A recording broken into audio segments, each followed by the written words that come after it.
अस्सलामु अलैकुम वरहमतुल्लाहि वबरकातुहू।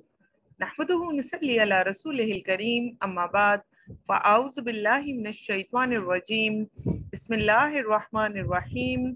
रब्बिश्रह ली सदरी व यस्सिर ली अमरी वहलुल उक़दतम मिन लिसानी यफ़क़हू क़ौली। रब्बना ज़िदना इल्मा, अल्लाहुम्मा फ़क़्हिना फ़िद्दीन, आमीन या रब्बुल आलमीन। हसद के बारे में जो एक सिलसिला शुरू किया गया है, आज इंशाअल्लाह ताला इसमें हम हदीस रसूल सल्लल्लाहु अलैहि वसल्लम का जायज़ा लेंगे कि अल्लाह के नबी सल्लल्लाहु अलैहि वसल्लम ने हसद के बारे में क्या फरमाया है। तो आए कुछ हदीस रसूल सल्लल्लाहु अलैहि वसल्लम को देखते हैं। जैसे कि अल्लाह के नबी सल्लल्लाहु अलैहि वसल्लम ने फरमाया, अन अबी हुरैरा अन्ना रसूलल्लाहि सल्लल्लाहु अलैहि वसल्लम क़ाल ला यज्तमिआनी फी क़ल्बि अब्दिन अल ईमानु वल हसदु, रवाहु नसाई किताबुल जहाद। सैयदना अबू हुरैरा रज़ी अल्लाहु अन्हु से रवायत है, रसूलुल्लाह सल्लल्लाहु अलैहि वसल्लम ने फरमाया, आदमी के दिल में ईमान और हसद जमा नहीं हो सकते। तो किस कदर डर जाने वाली ये हदीस है कि हम ये देखें कि अगर दिल में हसद आया तो ईमान फौरन निकल जाएगा। ईमान निकला तो सारे दिल को हसद जकड़ लेगा, और अगर दिल को हसद ने जकड़ लिया तो उसकी वजह से इंसान किस तरह के काम शुरू कर देगा, और वो वही तमाम काम होंगे जो हमें ईमान से दूर लेकर जाएंगे। इसीलिए नबी पाक सल्लल्लाहु अलैहि वसल्लम ने फरमाया था, कसम है उस जात की जिसके हाथ में मेरी जान है, तुम जन्नत में नहीं जा सकते जब तक कि तुम ईमान ना लाओ। तुम ईमान नहीं ला सकते जब तक कि तुम आपस में मोहब्बत ना करो। तो दिल में ईमान और हसद जमा नहीं हो सकते। तो ईमान के लिए क्या जरूरी है? आपस में मोहब्बत करना बहुत जरूरी है। और हदीस के बाकी अल्फाज ये हैं, और क्या मैं तुम्हें ना बताऊं कि जन्नत में जाने का क्या अमल है? अफशुस सलाम बैनकुम, सलाम को खूब खूब फैलाओ, आपस में खूब खूब सलाम फैलाओ। तो इससे नफरतें दूर हो जाएंगी, तकब्बुर दूर हो जाएगा। तो कितना खतरनाक काम है कि अगर हसद आया तो ईमान के लाले पड़ जाएंगे। तो कितना जरूरी है कि अगर थोड़ा सा भी हसद दिल में हो तो उसे दिल में ना छोड़ा जाए, बल्कि फौरन बाहर निकाल दिया जाए। इसके लिए अगर हम ये देखें कि अगर हमें ये पता चल जाए कि हमारे जिस्म में कोई खास किस्म का वायरस दाखिल हो गया, कोई बड़ी बीमारी हमारे जिस्म में दाखिल हो चुकी हुई है, या हमने कोई ऐसी चीज खा ली है कि जिसके बाद वो ऐसा रिएक्ट करेगी हमारे जिस्म में कि हम मर जाएंगे, जो ही अगर हमें ये पता चलता है तो हम ऐसी दवाई खाकर, या ऐसा वायरस हमारे जिस्म में दाखिल हुआ और उसकी रिपोर्ट आ जाए कि ये वायरस मौजूद है, तो फिर हम आराम से सो नहीं जाते, बल्कि हम भागते हैं एक डॉक्टर के पास, दूसरे डॉक्टर के पास, मुख्तलिफ तरह के टेस्ट करवाते हैं कि किसी तरह हमारे जिस्म से ये वायरस निकल जाए, ये बीमारी हमारे जिस्म से दूर हो जाए, और हम उसके लिए मुख्तलिफ तरह की दवाइयों का इस्तेमाल करेंगे। और अगर डॉक्टर हमें सर्जरी करने के लिए कहे तो हम आराम से राजी हो जाते हैं अपनी सर्जरी तक करवाने के लिए भी, कि किसी तरीके से मेरी जान बच जाए।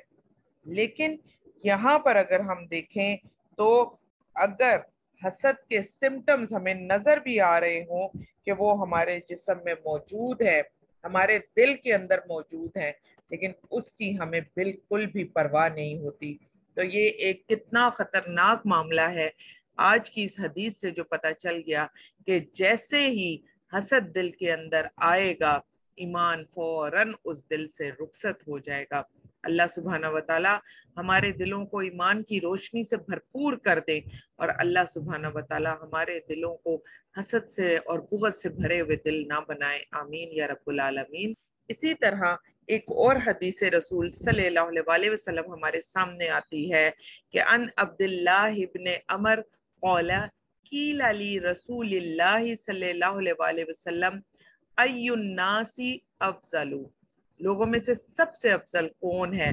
क़ाला कुल्लु मखमूमिल कल्ब सुदूकिल लिसान क़ालू सुदूकुल लिसानी नारिफुहु फमा मखमूमुल कल्ब क़ाला हुवा तकियुन नकियु ला इस्मा फीही वला बगिया वला गिल्ला वला हसदा रवाहु इब्न माजा किताबुज़ ज़ुहद। सैयदना अब्दुल्ला बिन अमर रजी अल्लाह अन्हु से रवायत है, रसूलुल्लाह सल्लल्लाहु अलैहि वसल्लम से कहा गया, लोगों में कौन सबसे अफजल है? आप सल्लल्लाहु अलैहि वसल्लम ने फरमाया, हर साफ दिल, जुबान का सच्चा। लोगों ने कहा, जुबान के सच्चे को तो हम पहचानते हैं, लेकिन साफ दिल कौन है? फरमाया, वो परहेजगार, पाक, साफ, जिसके दिल में गुनाह ना हो, ना बगावत हो, ना बुग़्ज़, ना हसद हो। इसी तरह अगर हम हदीस की तरफ देखें तो हदीस में कलमा इस्तेमाल हुआ है मखमूमिल कल्बी। मखमूमिल कल्बी क्या है? अगर हम इसका जायजा लें तो खम्मा का माना होता है साफ कर देना और खमामा का माना होता है झाड़ू दे देना। यानी झाड़ू देने से कूड़ा किरकिट से जगह खाली हो जाती है और हम कहते हैं खाली बाग। तो मखमूमिल कल्बी का मतलब है वो शख्स जिसके दिल पर झाड़ू फिर गया हो। झाड़ू कैसे फिर गया हो? यानी कोई गंदगी, कोई बुराई, कोई भी ऐसी चीज उसके दिल में नहीं है। हर हसद, कीने और दूसरे की बदगुमानियों से वो दिल पाक साफ है। इसी तरह सुदूकिल लिसान का मतलब होता है बहुत ज्यादा सच्चा, ज्यादा सच्चाई वाला। तो इसमें जो शख्स मखमूमिल कल्बी होगा तो फिर उसके बारे में क्या बताया कि हुवा तकीयुन नकीयु।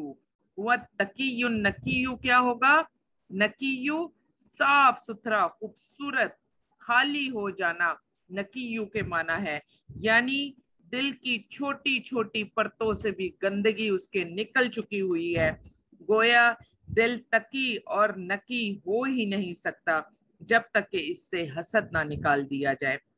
एक इंसान दुनियावी लिहाज से जितनी मर्जी ज्यादा बड़ी हैसियत रखता हो, मगर दिल उसका हसद से भरा हुआ हो तो वो ना तो लोगों को अच्छा लगता है और अल्लाह ताला का भी वो पसंदीदा बंदा नहीं होता। दूसरा शख्स चाहे दुनियावी तौर पर जैसा भी हो, मगर दिल का अच्छा है, दिल की परतों से गंद निकाल कर बैठा हुआ है, दिल पर हर गंदगी के ऊपर झाड़ू फेर कर बैठा हुआ है, तो ऐसा शख्स लोगों का भी पसंदीदा हो जाता है और अल्लाह सुब्हाना व तआला का भी बहुत प्यारा होता है। नबी पाक सल्लल्लाहु अलैहि वसल्लम ने फरमाया, हर जुम्मे में 2 बार आमाल अल्लाह ताला के सामने पेश किए जाते हैं, एक पीर के दिन और एक जुमेरात के दिन। अल्लाह सुब्हाना व तआला हर मोमिन को माफ कर देते हैं, ऐसे बंदे को अल्लाह सुब्हाना व तआला माफ नहीं करते और उसके भाई के दिल में कोई गिरा होती है। फिर कहा जाता है इन दोनों के अमाल को मेरे सामने पेश ही ना किया जाए जब तक कि ये दोनों सुलह ना कर ले। फिर इसी तरह एक दूसरी हदीस के अल्फाज हैं कि जन्नत के दरवाजे खोल दिए जाते हैं, यानी हफ्ते में 2 मरतबा जन्नत के दरवाजे खोल दिए जाते हैं। उस शख्स के लिए जन्नत के दरवाजे नहीं खुलते जिसके और उसके भाई के दरमियान में हसद हो। फिर कहा जाता है इन दोनों को मोहलत दे दो, इन्हें छोड़ दो, इनके अमाल मेरे सामने पेश करने के लायक ही नहीं है जब तक कि ये दोनों सुलह ना कर लें और जब तक कि अपनी मोहब्बत में वापस ना आ जाए। तो नबी पाक सल्लल्लाहु अलैहि वसल्लम ने इन अहादीस की रोशनी में बात समझा दी है कि जो हसद करने वाला है, जो बुग़्ज़ रखने वाला है, ये शख्स हकीकत में अपने आप को अल्लाह की रहमत से दूर करने वाला है, अपने आप को बख्शिश से महरूम कर देने वाला है। ये शख्स अल्लाह सुब्हाना व तआला के सामने बेवकार हो जाने वाला है। इसे अल्लाह सुब्हाना व तआला ने अकल तो दी मगर उसने अकल का इस्तेमाल ही नहीं किया। इसीलिए अब्दुल्ला इब्न अब्बास भी फरमाते हैं कि 3 चीजें जिस शख्स में नहीं होंगी अल्लाह सुब्हाना व तआला उसको माफ फरमा देंगे जो इसके अलावा होंगी और जिसको वो चाहे। नंबर 1, जो शख्स इस हालत में मरे कि उसने शिर्क ना किया हो। नंबर 2, वो शख्स जो कि जिंदगी में कभी भी जादू करने वाला ना हो। اور نمبر 3 وہ شخص جو کسی مسلمان سے حسد نہیں کرتا۔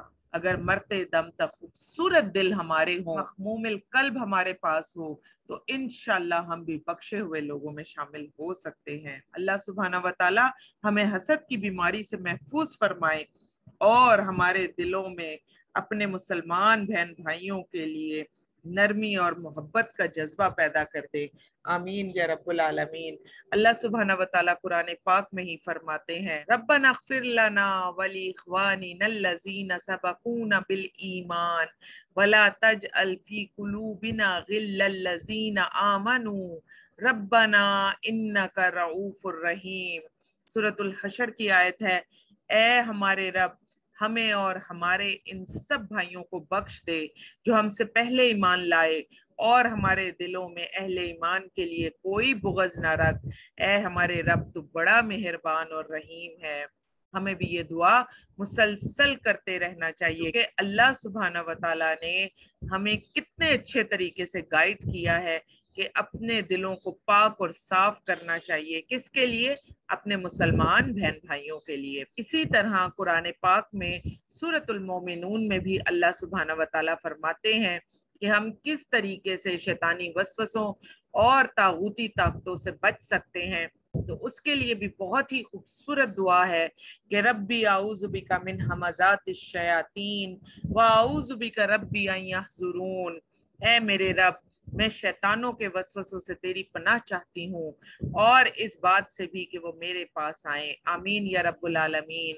اللہ سبحانہ و تعالی ہم سب کے دلوں کو ایک روشن اور بہترین دل بنا دے، اور ہم سب کے دلوں سے حسد کا اگر کوئی چھوٹا سا بیج بھی کہیں پر موجود ہے تو اللہ سبحانہ و تعالی اس کو تناور درخت بننے سے پہلے ہی نکال کر باہر کرنے میں ہم سب کی مدد فرمائے۔ حسد کا جذبہ ایک ایسا جذبہ ہے جو ہر ایک دل میں ہوتا ہے، لیکن اللہ سبحانہ و تعالیٰ کے کرم اور مدد سے ہی ہم اس بیج کو، اس گندے بیج کو اپنے دلوں سے نکال کر باہر پھینکنے میں کامیاب ہو سکتے ہیں۔ اللہ سبحانہ و تعالیٰ ہم سب کے دلوں کو روشن اور بہترین دلوں میں شامل فرما لے، اور ان دلوں میں شامل فرمائے جو اللہ سبحانہ و تعالیٰ کو پسند آ جائیں۔ آمین یا رب العالمین۔ سبحانک اللہم و بحمدک نشہد ان لا الہ الا انت نستغفرک و نتوب الیک۔ السلام علیکم ورحمۃ اللہ وبرکاتہ۔